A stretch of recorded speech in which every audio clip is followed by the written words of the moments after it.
Hey guys, it's Bex here, and I'm here with two very good friends, Mike Perrine from Everyday Detox and Quentin Benny from QuentinBenny.com. They are joining me in my kitchen, and we're talking about all the good stuff that you guys have been handing over to us to solve, and we're gonna do it. We're like magic makers today, aren't we? This is so Wizards. Awesome. Wizards. And right now we're gonna talk about obsession. What we're obsessing about, what you're obsessing about, and how to stop repeating obsessive, constant, droning, irritating thought processes and actions. A lot of the time I don't know when I'm creating things, like let's say in business or something, or let's say I'm making a video. I'm making a video for my channel or something like that. I would try to wait for things to get perfect, and I'd have to question, am I striving toward excellence, or am I just overthinking things? Yeah. And I went to an amazing program called Enlightened Warrior Training Camp a while back, many years ago, and one of the philosophies of this company, Peak Potential, it's the reason I started my first business and it was successful.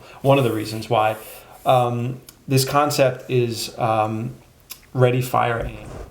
So what most people do is they get ready. Okay, so it's good to prepare and get ready, but then most people aim for a really, really long time waiting for everything to get perfect. And what happens is a lot of the time the window of opportunity closes, and a lot of time they overthink it, and just too much time passes and they never get where they need to be. Mm-hmm. So I just started to make decisions. I was like, it's not perfect, but I'm going to make the decision. I'm not going to obsess over this little detail. We're just going to get it out. And then I started to do that, and everything started to come to place. And yeah, there were little goof ups, and I would have to adapt and adjust. But that was like, that little concept, ready, fire, aim, was everything I needed. It worked wonders. It's very simple, but like it's what got me to actually get things done and stop obsessing over details. Yeah, I mean, I've had a guest on recently, Nancy Levin, and the title of her book is Jump and Your Life Will Appear. And it's about kind of, taking that leap before you're ready, not waiting for perfection, which so many people do before anything. It's like, when's the right time to start a business or have a baby or get married or take the next step in a relationship, and things have to be perfect. And for someone who strives for perfection, that day never comes. It's kind of like a catch-22. If you have that personality type, you're never going to see something as being perfect. Everything can always be improved upon. My obsession is just more obsessive thoughts. I think it's just overthinking everything. like you were telling me earlier, because I think in a way that I want things to be clear and to be perfect and to be right. I like things to be right. And to be, because I look at life as being very short, and I want to get to that point and be able to move to the next one. And I don't, what my practice is kind of to allow these conflicts to be teachers and tell myself that this is just something that I need to navigate through instead of making it go away. So I don't have to get rid of conflict. I don't have to get rid of things that are bad in my life. I just have to deal with them. And then in dealing with them, then that's where I find the ease instead of trying to get rid of them. So the obsessive thought comes with, how can I fix this? How can I fix this? This is still bothering me. This is still bothering me. And we talked about this on Periscope video when we're doing it live.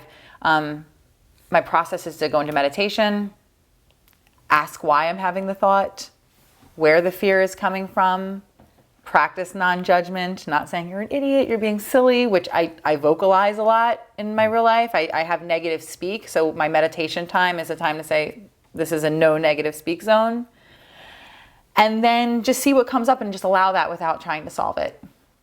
And then there's journaling and all different ways to take the thoughts and get it processed.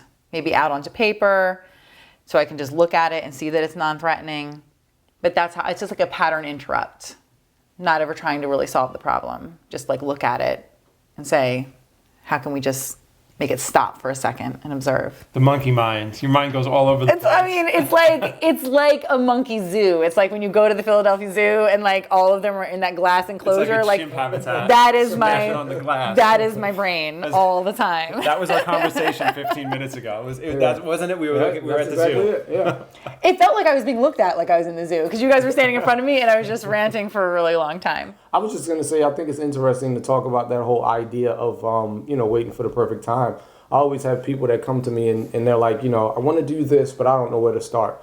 And I always tell people that the answer to the where is always in the doing. It's like, it's not about finding a specific place to start. It's just starting wherever that may be.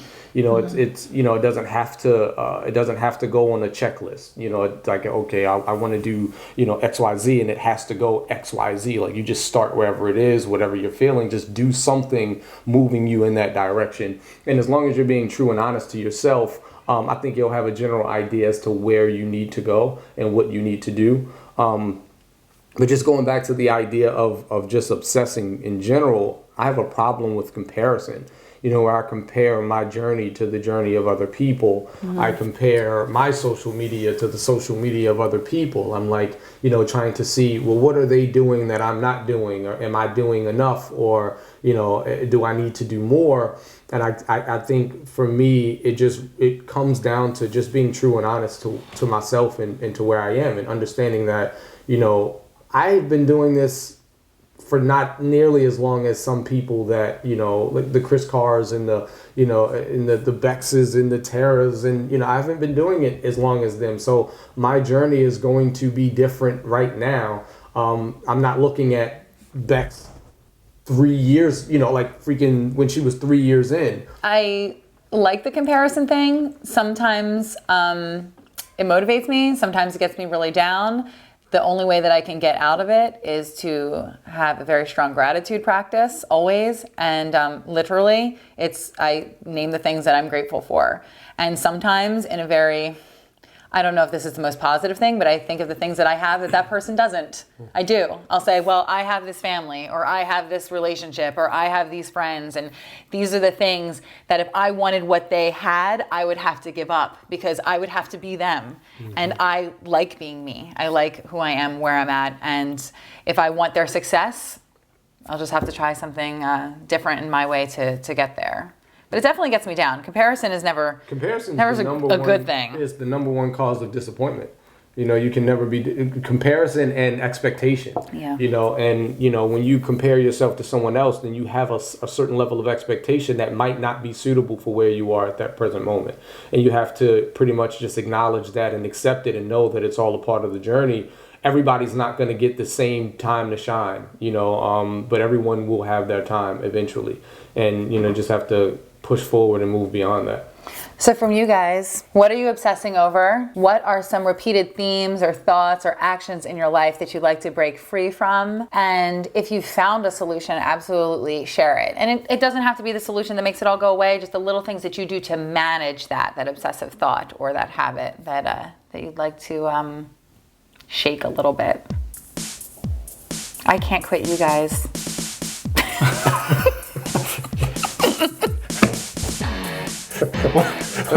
What was that? Was that like you completely like? Are we saying bells? It's from Brokeback Mountain.